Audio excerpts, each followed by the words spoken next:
सभी को प्रेम सहित जय श्री राम, जय श्री राम, जय जय श्री राम। प्राचीन श्री पंचमुखी हनुमान मंदिर हल्द्री की ओर से मैं विशाल शर्मा आप सभी का स्वागत करता हूं हमारे YouTube चैनल सनातनी विशाल शर्मा। आज मैं आप सभी के बीच में लेकर के आया हूं मोक्षदा एकादशी व्रत कथा। इस कथा में हम जानेंगे क्योंकि इस बार जो एकादशी है वो दशमी के साथ है। दशमी और एकादशी तिथि दोनों इकट्ठी है। आज शुक्रवार तिथि दशमी है और एकादशी तिथि भी आज ही है। और कहते हैं जो तिथि एकादशी तिथि जब दशमी के साथ आती है तो उसका व्रत नहीं रखा जाता। ऐसा क्यों? ये सुनने में आता है कि दशमी के साथ एकादशी होती है, इसको हम आमतौर पर बोलते हैं दशमी भेदा एकादशी। तो आज है दशमी भेदा एकादशी। तो ये व्रत क्यों नहीं रखा जाता, इसके पीछे क्या कारण है? क्या कोई बहुत बड़ा कारण है इसके पीछे या क्या कारण है, वो हम इस वीडियो के माध्यम से जानेंगे। दूसरा, इस कथा को सबसे पहले किसने किया, तो सब के बारे में हम इस कथा के माध्यम से जानेंगे। जैसा कि सभी जानते हैं कि एकादशी का व्रत जो दशमी से ही प्रारंभ हो जाता है कि दशमी की रात्रि को चावल का सेवन ना करें, साग या पत्ते वाली सब्जी का सेवन ना करें और शहद का सेवन ना करें, किसी दूसरे घर से बना हुआ अन्न का सेवन ना करें, कांसी के बर्तन में सेवन ना करें और एकादशी के दिन जब सुबह आप उठोगे नित्य कार्यों के निमित्त से निवृत्त होने के बाद जब स्नान करेंगे तो सबसे पहले मां गंगा का ध्यान करेंगे। मां गंगा से प्रार्थना करेंगे कि हे मां गंगा, जो भी आज हम स्नान कर रहे हैं इसमें हमें गंगा जल में या गंगा में स्नान करने का पुण्य प्राप्त हो। और यदि कोई व्यक्ति ऐसा है जो हमारी वीडियो को देख रहा है और वो गंगा नदी के आसपास नजदीक ही रहते हैं तो गंगा जी में जाकर के स्नान करें। तो प्रार्थना जो गंगा जी के पास नहीं जा सकते, अपने घर में ही मां गंगा का ध्यान करें, प्रार्थना करें, हे मां गंगा, इस जल में स्नान करने से मुझे मां गंगा में स्नान करने का पुण्य प्राप्त हो। ऐसा विश्वास करके, क्योंकि यदि हमारा भाव है, भाव में ही भगवान बसते हैं। भगवान को भाव ही प्रिय है। यदि भाव से हम स्नान करेंगे तो निश्चय ही हमें गंगा जी में स्नान करने का पुण्य प्राप्त होगा। स्नान के उपरांत भगवान विष्णु का ध्यान लगाएं। जो नित्य है, हम अपने घर पर पूजा पाठ इत्यादि करते हैं, वो अपनी पूजा पाठ करें और उसके बाद भगवान विष्णु से प्रार्थना करें कि हे श्री हरि विष्णु भगवान, आज एकादशी का व्रत है, आप हमें इतनी शक्ति दें कि हम इस व्रत को निराहार रखें। एकादशी और निराहार व्रत हम रखें, ऐसी भगवान से प्रार्थना करें। हाँ, यदि कोई व्यक्ति ऐसा है उसका स्वास्थ्य साथ नहीं दे रहा निराहार व्रत रहने से, तो एक समय फलाहार ले सकते हैं। बड़े भाव से, भक्ति भाव से एकादशी का व्रत करें और उसके बाद द्वादशी में इसकी पारणा की जाती है। लेकिन इस बार एकादशी का व्रत नहीं रखा जाएगा। आज हम इस वीडियो के माध्यम से जानेंगे कि एकादशी का व्रत आज क्यों नहीं रखा गया, दशमी भेदा एकादशी का व्रत क्यों नहीं रखा जाता। तो आइए कथा प्रारंभ करते हैं। मोक्षदा एकादशी व्रत कथा। एक बार युधिष्ठिर जी ने भगवान श्री कृष्ण जी से पूछा कि हे प्रभु, हे वासुदेव, हे सखा, मैं आपसे जानना चाहता हूं कि मार्गशीर्ष शुक्ल पक्ष में जो एकादशी आती है उसका क्या नाम है, उस वर्ष उससे एकादशी से क्या पुण्य प्राप्त होता है, मुझे विस्तार पूर्वक बताइए। भगवान श्री कृष्ण जी ने कहा कि हे युधिष्ठिर, तुम मुझसे मनुष्यों की भलाई के लिए बहुत ही अच्छे अच्छे प्रश्न पूछते रहते हैं और आपके प्रश्नों का उत्तर देते हुए मेरा मन बहुत प्रसन्न होता है कि जो तुम मुझसे प्रश्न पूछ रहे हो मैं उनको उत्तर दे रहा हूं। आगे यही प्रश्नोत्तरी कलयुग के अंदर कथाओं के रूप में जो है लोग व्यक्ति सुना करेंगे।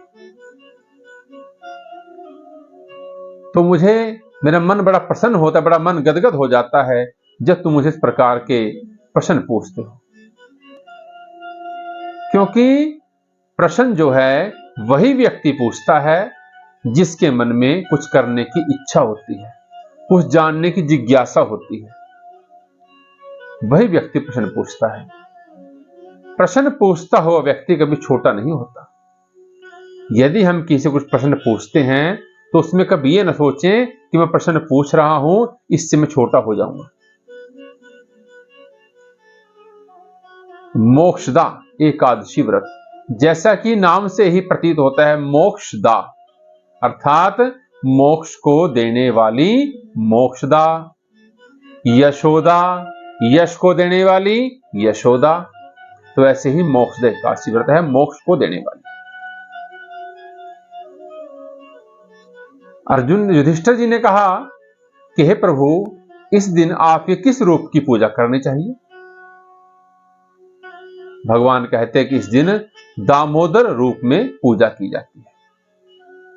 दामोदर रूप में आप पूजा करें, भक्ति भाव से भगवान की प्रतिमा के सामने घी का दीपक जगाएं, गंध पुष्प नैवेद्य आदि से भगवान की पूजा करें। यह संभव पूजा सामग्री हमारे पास मौजूद है, उसके अनुसार भगवान विष्णु की पूजा करें और भगवान विष्णु का स्मरण करें। समस्त समय ही भगवान का नाम लेते हुए नारायण भगवान का, लक्ष्मी नारायण भगवान का ध्यान करें कि हे लक्ष्मी नारायण जी, इस व्रत का पुण्य मुझे प्राप्त हो और ये जो मोक्षदा एकादशी है ये मोक्ष को देने वाली है, इससे हमारे पितरों को भी मोक्ष प्राप्त हो, ऐसी प्रार्थना करनी चाहिए। क्योंकि आज व्रत नहीं रखा जा रहा है, लेकिन व्रत के नियम सारे उसी प्रकार पालना होंगे। व्रत की कथा सुने, भगवान को अर्घ दें, चावल इत्यादि का सेवन ना करें। तो भगवान ने सारी व्रत की विधि बतलाई।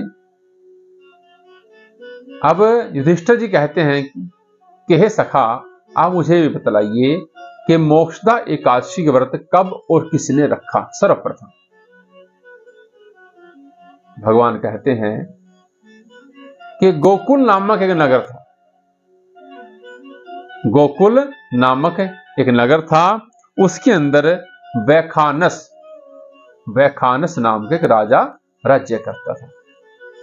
वो राजा बहुत ही धर्मी और कर्मी था, अपनी प्रजा का अपने बच्चों के समान पालन पोषण किया करता था। तो एक रोज राजा अपने दरबार से निवृत्त होकर के जैसे ही अपने शयन कक्ष में जाता है और जब सुबह उठता है तो उसको रात्रि में स्वप्न आता है। वो स्वप्न में उठने के बाद उसके बाद चिंतन करता है। स्वप्न में क्या देखता है वो कि उनके जो पिता हैं, उस राजा के जो पिता हैं वो नरक में जा रहे हैं, ऐसा उसको प्रतीत होता है स्वप्न के अंदर। उस वैखानस नाम का जो राजा था, उसके राज्य में बहुत ही विद्वान ब्राह्मण रहते थे। तो राजा उन ब्राह्मणों के पास गया, जा करके प्रेम पूर्वक कि हे ब्राह्मण देवता, मैं आपको नमस्कार करता हूं, मैं इस देश का राजा हूं, लेकिन फिर भी मैं आपके सामने करबद्ध नतमस्तक हूं। हे विप्र, हे ब्राह्मण देव, मेरे मन में एक शंका है, कृपया आप उसका निवारण कीजिए। मैं थोड़ी शंका लेकर के आपके समक्ष प्रस्तुत हुआ। ब्राह्मणों ने कहा कि हे राजन, कहिए आपके मन में क्या शंका है, क्या प्रश्न है, आप प्रेम पूर्वक हमें बतलाइए। राजा ने कहा कि मुझे रात्रि एक स्वप्न आया, इसमें मैं क्या देखता हूं कि मेरे पूज्य पिताजी नरक की ओर जा रहे हैं। मैं ऐसा देख रहा हूं कि मेरे पिताजी नरक की ओर जा रहे हैं, नरक की यातनाएं भोग रहे हैं। ऐसा उनके पास से कौन कर्म हो गया कि नरक में जा रहे हैं, ऐसा मुझे क्यों दिखाई दिया। तब जो ब्राह्मण थे वो कहते हैं, हे राजन, आप हमारे साथ चलिए। और कहां जाते हैं? पर्वत ऋषि के पास। पर्वत ऋषि जी तपस्या में लीन थे और जा करके पर्वत ऋषि के सामने इसी प्रकार प्रश्न रखते हैं। पर्वत ऋषि जी ने एक पहर तक ध्यान लगाया और ध्यान लगाने के बाद पर्वत ऋषि जी कहते हैं कि हे राजन, तेरे पिता ने ऐसा कर्म किया है जिसके करने से वो नरक का भागी हो गया है। राजा ने कहा कि हे मुनिवर, मुझे कुछ ऐसा बताइए कि जिससे मेरे पिता को मुक्ति मिले, उनको मोक्ष मिले। क्योंकि हर पिता पुत्र की इसीलिए कामना करता है कि उसका पुत्र उसके मरणोपरांत क्रियाकर्म करे। क्योंकि जो पुत्र होता है, बेटा होता है, एक पिता अपना पूरा का पूरा जीवन, अपना सर्वस्व अपने बच्चों पर लुटा देता है। और जब बच्चे बड़े हो जाते हैं, बड़ा होना अच्छी बात है, लेकिन अपने आप को जब बच्चे समझते हैं कि हम अपने माता पिता से भी बड़े हो गए हैं, अपने माता पिता को सलाह देनी प्रारंभ कर देते हैं कि आपको नहीं पता, ये कार्य ऐसे होना था, ये ऐसे करना था। तो इस बात का सीधा सीधा संबंध जो बच्चे आज नहीं समझ रहे हैं, ऐसे बच्चों के जीवन में, कुंडली में हमेशा पितृदोष बना रहता है। ध्यानपूर्वक सुनेंगे। जिन्होंने अपने माता या पिता का आदर सत्कार नहीं किया, पूरा जीवन सर्वस्व माता पिता ने अपने बच्चों पर लुटाया, लेकिन जब उस बच्चे के माता या पिता की मृत्यु होती है तो फिर वो बच्चा जो है उनके लिए औधोरदैही क्रियाक्रम भी नहीं कर सकता। यह बड़े दुर्भाग्य की बात है। लेकिन हे मुनिवर, मैं अपने पिता के लिए जो आप कहोगे, जैसा आप कहोगे, मैं वैसा कर्म करूंगा, लेकिन मैं आपसे यही चाहता हूं कि मेरे पिता को मोक्ष मिले, उनकी गति हो। उनकी ऐसी गति क्यों हो? पर्वत मुनि कहते हैं कि आपके पिता की 2 शादियां हुई थी। अपनी एक पत्नी से अत्यधिक प्रेम करते थे वो, और 2 दूसरी पत्नी थी। जब उनको ऋतुकाल हुआ तब उन्होंने ऋतुकाल में ऋतु का दान नहीं दिया। यह उनको श्राप लगा हुआ है, जिस कारण नरक की यातनाएं भोग रहे। मुनिवर, आप मुझे बतलाइए, मुझे क्या करना होगा? मुनिवर कहते हैं कि इसके लिए आप मोक्षदा एकादशी का व्रत करो। मार्गशीर्ष शुक्ल पक्ष चला हुआ है, एकादशी तिथि आएगी, मोक्षदा एकादशी का व्रत करो। तब जब वैखानस नाम का राजा था अपने घर पर आया और आकर के भगवान विष्णु का ध्यान करता है और प्रार्थना करता है, संकल्प करता है कि प्रभु अब मार्गशीर्ष शुक्ल पक्ष में जब एकादशी आएगी मैं व्रत रखूंगा, ऐसा निश्चय करता है। और जब एकादशी आती है सारे व्रत के नियमों का पालन करता है और पालन करने के बाद भगवान विष्णु की प्रतिमा के सामने घी का दीपक और षोडशोपचार से भगवान की पूजा करता है, शालग्राम जी का स्नान कराता है, दामोदर भगवान के रूप में भगवान की पूजा करता है और लक्ष्मी नारायण जी का ध्यान करके श्री लक्ष्मी नारायण जी का चिंतन करता है, मनन करता है और सत्संग करता है श्री लक्ष्मी नारायण जी का। तो आइए हम सभी मिल करके मात्र 2 मिनट के लिए लक्ष्मी नारायण जी के नाम का संकीर्तन करते हैं। श्रीमन्नारायण नारायण नारायण श्रीमन्नारायण नारायण नारायण भजमन नारायण नारायण नारायण भजमन नारायण नारायण नारायण लक्ष्मी नारायण नारायण नारायण लक्ष्मी नारायण नारायण नारायण आम की डाली कोयल राजी मछली राजी जल में, आम की डाली कोयल राजी मछली राजी जल में, साधु रहते वन में राजी, साधु रहते वन में राजी, गृहस्थी राजी घर में भजमन नारायण नारायण नारायण भजमन नारायण नारायण नारायण नारायण नारायण नारायण लक्ष्मी नारायण नारायण नारायण राधा नारायण नारायण नारायण राधा नारायण नारायण नारायण तुलसी नारायण नारायण नारायण श्रीमन नारायण नारायण नारायण हरवन नारायण नारायण नारायण। अब राजा जी वैखानस नाम का जो राजा था भगवान विष्णु के नामों का स्मरण करता है। शांताकारं भुजंग शयनं पद्मनाभ्यं सुरेश्वरं विश्वाधारं गगन सदृशं मेघवर्णं शोभांगं लक्ष्मीकान्तं कमलनयनं लक्ष्मीकान्तं कमलनयनं योगिभिर्विरदानगम्यं वन्दे विष्णु भवभयहरं सर्वलोकैकनाथं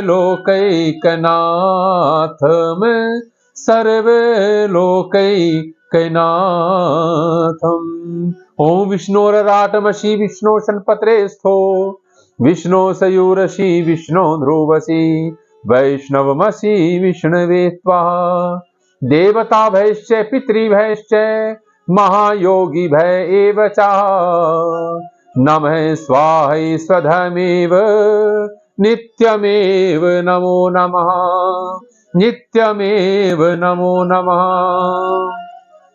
तो भगवान विष्णु के नामों का स्मरण करते हैं और भगवान विष्णु प्रसन्न होते हैं और राजा ने अपने पूरे व्रत का जो पुण्य है अपने पितरों के अपने पिता के निमित्त अर्पण किया, जिसको उसके पिता की सदगति हुई और उसके पिता उनको आशीर्वाद देते हैं। सिर्फ एक आशीर्वाद दिया, पिता ने क्या दिया कि हे पुत्र तेरा कल्याण हो, हे पुत्र तेरा कल्याण हो, हे पुत्र तेरा कल्याण हो। मत इस आशीर्वाद से उस बेटे का कल्याण हो। और अब युधिष्ठिर जी ने भगवान से पूछा कि प्रभु दशमी भेदा एकादशी का व्रत क्यों नहीं रखा जाता, इसके पीछे क्या कारण है। कहते हैं कि गांधारी ने दशमी भेदा एकादशी का व्रत रखा था, जिस कारण गांधारी को अपने सभी पुत्रों की मृत्यु देखनी पड़ी थी। उसके सामने से भी उसके पुत्रों की मृत्यु हुई थी। ये उसी व्रत का उसको दोष लगा हुआ था। इस कारण से 10वीं भेदा एकादशी का व्रत जो है नहीं रखा जाता। तो ये आप सभी को मोक्षदा एकादशी व्रत की कथा सुनाई। आशा करूंगा बड़े प्रेम पूर्वक आपने कथा सुनी होगी और उस कथा को ज्यादा से ज्यादा आप एक दूसरे के साथ शेयर भी करें और अब भगवान विष्णु की आरती उतारें और भगवान विष्णु को अर्घ दें। इसी के साथ आप सभी को प्रेम सहित जय श्री राम, जय श्री राम, जय जय श्री राम।